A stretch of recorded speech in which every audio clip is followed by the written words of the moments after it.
നേർവേദി പ്രഭാഷണ പരമ്പരയിലേക്ക് ഏവർക്കും സ്വാഗതം. സുവിശേഷകൻ കുഞ്ഞുമോൻ തോട്ടപ്പള്ളി ഇപ്പോൾ നിങ്ങളുമായി ദൈവവചനം പങ്കുവെക്കുന്നു. ശ്രദ്ധിച്ചാലും.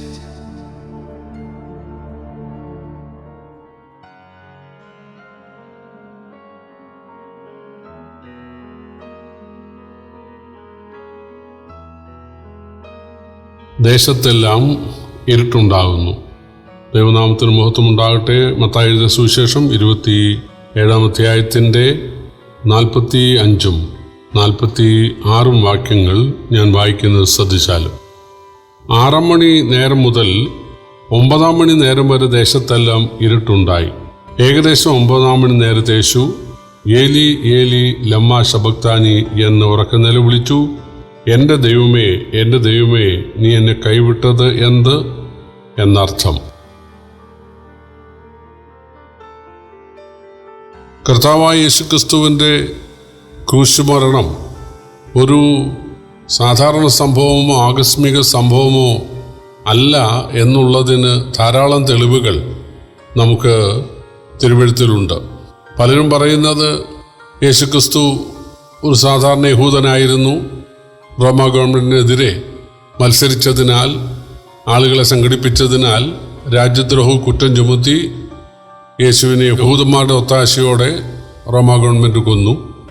എന്നാൽ ക്രിസ്ത്യാനികൾ യേശു ഉയർത്തെഴുന്നേറ്റു എന്ന് പറഞ്ഞ് നടക്കുകയാണ് എന്നാണ് പൊതുവെ ഒരു സംസാരം.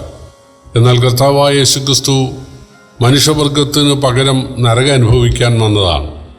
അതുകൊണ്ട് യേശുക്രിസ്തുവിൻ്റെ കുരിശു മരണത്തിൽ നമുക്ക് നരകത്തിൻ്റെ പല ചിത്രങ്ങളും അനുഭവങ്ങളും കാണാൻ സാധിക്കും. ലോകത്തിൽ വേറെ ആര് മരിച്ചപ്പോഴും ദേശത്ത് ഇരുട്ടുണ്ടായിട്ടില്ല.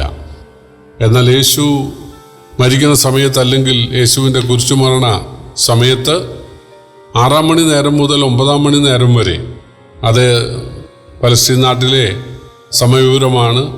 അത് നമ്മുടെ ഉച്ചയ്ക്ക് 12 മണി മുതൽ വൈകുന്നേരം 3 മണി വരെയുള്ള സമയമാണ്. അപ്പം 3 മണിക്കൂറിലധികം യേശുക്രിസ്തു ഇരുട്ടിലായി, അല്ലെങ്കിൽ ആ മല ഇരുട്ടിലായി. എന്താണ് അങ്ങനെ സംഭവിച്ചത്?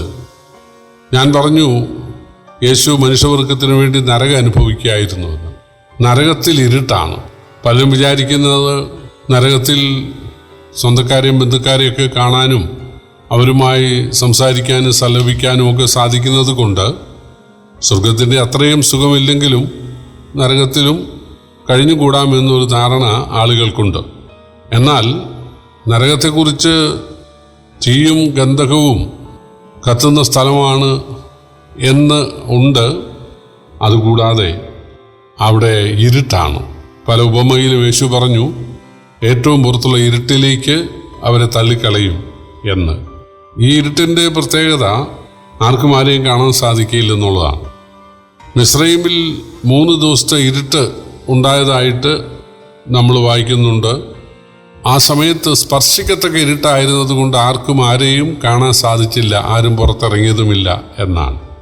ഒരു നിലയിൽ അതൊരു ഏകാന്തത കൂടെയാണ്. നരകത്തിൽ ആരുമായിട്ടും സമ്മേളിക്കാനോ സല്ലപിക്കാനോ സാധിക്കില്ലെന്ന് മാത്രമല്ല, അവിടെ ഏകാന്തതയാണ്. ഏകാന്തത പോലെ ഒരു ശിക്ഷ വേറെയില്ല. ഏകാന്ത തടവ്, ആരോടും മിണ്ടാനും പറയാനും ഇല്ലാതെ. അതിൻ്റെ കൂടെ ഇരുട്ടും കൂടെ ആണെങ്കിൽ എന്തൊരു ഭീകരതയാണ്. വാസ്തവത്തിൽ യേശു നരകം അനുഭവിക്കുകയായിരുന്നു. തൊട്ടു താഴെ നമ്മൾ വായിക്കുന്നത്, എൻ്റെ ദൈവമേ, എൻ്റെ ദൈവമേ, നീ എന്നെ കൈവിട്ടതെന്ത് എന്ന് അലറി കരയുകയാണ്. ഇവിടെ നമ്മൾ ശ്രദ്ധിക്കേണ്ട ഒരു കാര്യം, എൻ്റെ പിതാവേ, എൻ്റെ പിതാവേ, നീ എന്നെ കൈവിട്ടതെന്ത് എന്നായിരുന്നില്ല. ഇതിനു മുൻപ് യേശു ശത്രുക്കൾക്ക് വേണ്ടി പ്രാർത്ഥിച്ചുകൊണ്ട് പറഞ്ഞത്, പിതാവേ, ഇവർ ചെയ്യുന്നത് ഇന്നതെന്ന് അറിയായിക്കൊണ്ട് ഇവരോട് ക്ഷമിക്കണമെന്നാണ്. എന്നാൽ ഇവിടെ 3 മണി നേരം മുതൽ 6 മണി നേരം വരെ ഇരുട്ടുണ്ടായ സമയത്ത്, അല്ലെങ്കിൽ യേശു അക്ഷരാർത്ഥത്തിൽ നരകം അനുഭവിച്ച സമയത്ത് യേശു നിലവിളിച്ചത് എൻ്റെ പിതാവേ എന്നല്ല, എൻ്റെ ദൈവമേ എന്നാണ്. ഇത് നമുക്ക് മനസ്സിലാക്കാൻ കഴിയുന്ന ഒരു കാര്യം, നരകത്തിലും ദൈവവിശ്വാസികളുണ്ടായിരിക്കുമെന്നാണ്.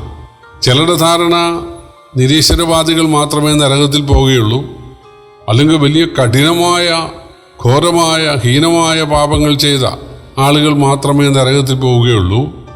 ധാർമ്മികരായിട്ടുള്ള ആളുകൾ, അതുപോലെ സാമൂഹിക പ്രവർത്തനം ചെയ്ത, പരോപകാരം ചെയ്ത ആളുകൾ, മതകർമ്മങ്ങളൊക്കെ ആചരിച്ചുകൊണ്ട് ഒരു നിഷ്ഠയോടെ ജീവിച്ച ആളുകൾ, ഇവരൊക്കെ സ്വർഗത്തിൽ പോകും ഏത് മതമായാലും എന്നാണ് ചിലരുടെയൊക്കെ ധാരണ. പ്രിയപ്പെട്ടവരെ, ബൈബിളിൽ യോഹന്നാന്റെ സുവിശേഷം 3-ാം അധ്യായം 17-ാം വാക്യത്തിൽ വായിക്കുന്നത് ന്യായവിധി എന്നതോ, വെളിച്ചം ലോകത്തിൽ വന്നിട്ടും മനുഷ്യ പ്രവൃത്തി ദോഷമുള്ളതാകിയാൽ അവർ വെളിച്ചത്തെക്കാൾ ഇരുളിനെ സ്നേഹിച്ചതത്രേ. അതായത് ഒറ്റ കാര്യം കൊണ്ടാണ് ആളുകൾ നരകത്തിൽ പോകുന്നത്. യേശുവിനെ കൈക്കൊണ്ടില്ല, രക്ഷിതാവിനെ കൈക്കൊണ്ടില്ല, ദൈവം അയച്ച രക്ഷിതാവിനെ കൈക്കൊണ്ടില്ല. യേശുവിനെ ദൈവമാണ് അയച്ചത്. യേശു എനിക്ക് പകരമാണ് നരകമേറ്റത്. യേശു എൻ്റെ രക്ഷയുമായി ജീവിക്കുന്നു. യേശുവിനെ രക്ഷകനായി സ്വീകരിച്ചാൽ ഒരു നിമിഷം കൊണ്ട് ആ വിശ്വാസത്താൽ എനിക്ക് സ്വർഗത്തിൽ പോകാനായി കഴിയും. അതാണ് ആളുകൾ മനസ്സിലാക്കേണ്ടത്. അതുപോലെ രക്ഷ, ആത്മരക്ഷ ഒറ്റ വാക്കുകൊണ്ട് അല്ലെങ്കിൽ ഒരു വിശ്വാസം കൊണ്ടാണെങ്കിൽ നരകവും അതുതന്നെ. യേശുവിനെ കൈക്കൊണ്ടില്ല എന്നുള്ള ഒരൊറ്റ കാര്യത്തിൻ്റെ അടിസ്ഥാനത്തിൽ, യേശുവിനെ സൃഷ്ടാവും രക്ഷിതാവും പരിപാലകനും ന്യായാധിപനും നീതിമാനും സർവ്വവ്യാപിയും സർവശക്തനും സർവജ്ഞാനിയുമായ ദൈവമാണ് എന്ന് വിശ്വസിക്കാത്ത ഒരേ ഒരു കാരണത്താൽ, വേറെ പലരെയും വിശ്വസിച്ച് കാണും, പലരോടും പ്രാർത്ഥിച്ച് കാണും, പലർക്കും വേണ്ടി നോയമ്പെടുത്ത് കാണും, പല സ്ഥലത്തും തീർത്ഥയാത്ര ചെയ്ത് കാണും, ഒരുപാട് നന്മകൾ ആളുകൾക്ക് ചെയ്ത് കാണും, വളരെ പണം മുടക്കി കാണും. പക്ഷെ ഇതൊന്നും ദൈവത്തിന് വിഷയമല്ല. തൻ്റെ ഏകജാതനായ പുത്രനെ, ത്രിയേക ദൈവത്തിലെ ഒരാളത്വത്തെ മനുഷ്യനായി ഭൂമിയിൽ അയച്ച് മനുഷ്യനെ നരകം അവൻ്റെ മേൽ കൊടുത്തു. അത് എനിക്കും കൂടെ ആയിരുന്നു, എൻ്റെ രക്ഷയ്ക്ക് വേണ്ടിയായിരുന്നു. യേശു നരകം അനുഭവിച്ചത് എനിക്ക് വേണ്ടിയായിരുന്നു എന്ന് സമ്മതിച്ച് ഉയർത്തത് ജീവിക്കുന്ന യേശുവിനെ സ്നേഹിക്കാനും അനുസരിക്കാനും ആരാധിക്കാനും ആണ് നാം തയ്യാറാകേണ്ടത്. അതാണ് സത്യം, അതാണ് രക്ഷാമാർഗം.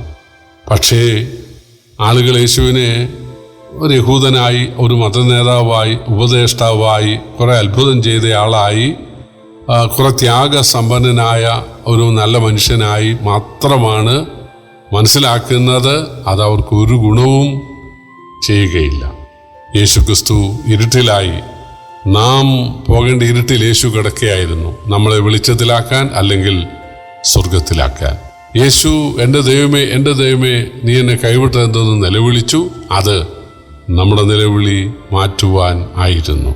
അതുകൊണ്ട് നമുക്ക് വേണ്ടി നരകമേറ്റ യേശുവിനെ സ്നേഹിക്കാൻ നാം തയ്യാറാകണം. ഞങ്ങൾ യേശുവിനെ വിശ്വസിക്കണം എന്ന് പറയുന്നവർ അല്ല. യേശുവിനെ കുറിച്ച് ആളുകൾക്ക് വിശ്വാസമൊക്കെ ഉണ്ട്. യേശു മറിയാമിൽ നിന്ന് ജനിച്ചു, ബേത്ലഹേമിൽ ജനിച്ചു, ജീവിച്ചു, അത്ഭുതം ചെയ്തു, മരിച്ചു, അടക്കപ്പെട്ടു, ഉയർത്തു, സ്വർഗാരോഹണം ചെയ്തു, വീണ്ടും വരുമെന്നൊക്കെയുള്ള വിശ്വാസമുള്ള ആളുകളുണ്ട്. അത് വെറും അറിവാണ്. യേശുവിനെ സ്നേഹിക്കാൻ തയ്യാറാകണം. യേശുവിനെ സ്നേഹിക്കുക എന്ന് പറഞ്ഞാൽ മറ്റ് അബദ്ധ ദൈവങ്ങളെയൊക്കെ ഉപേക്ഷിക്കണം. യേശുവിനെതിരായിട്ടുള്ള എല്ലാത്തിനും ഉപേക്ഷിക്കണം. അതിനേക്കാൾ എല്ലാം യേശുവിനെ സ്നേഹിച്ച് യേശുവിനെ അനുസരിച്ച് ആരാധിക്കാൻ തയ്യാറാകണം. അതാണ് രക്ഷാമാർഗം. അതാണ് ഈ വാക്യത്തിൽ നമുക്ക് കാണാൻ സാധിക്കുന്നത്. യേശുവിനെ സ്നേഹിക്കുന്ന ആളുകൾക്ക് പിന്നെ ഇരുട്ടല്ലെങ്കിൽ നരകമില്ല. അവർക്ക് ഇനി നിലവിളിക്കേണ്ട ആവശ്യമില്ല. സ്വർഗം അവരുടേതാണ്, ദൈവം അവരുടെ പിതാവാണ്. ദൈവം ഈ പരിജ്ഞാനം നമുക്ക് തന്നതോർത്ത് കർത്താവിനെ സ്തുതിക്കാം. നമുക്ക് കർത്താവിനെ സ്നേഹിക്കാം. കർത്താവിൻ്റെ വലിയ നാമം വാഴ്ത്തപ്പെടുമാറാകട്ടെ.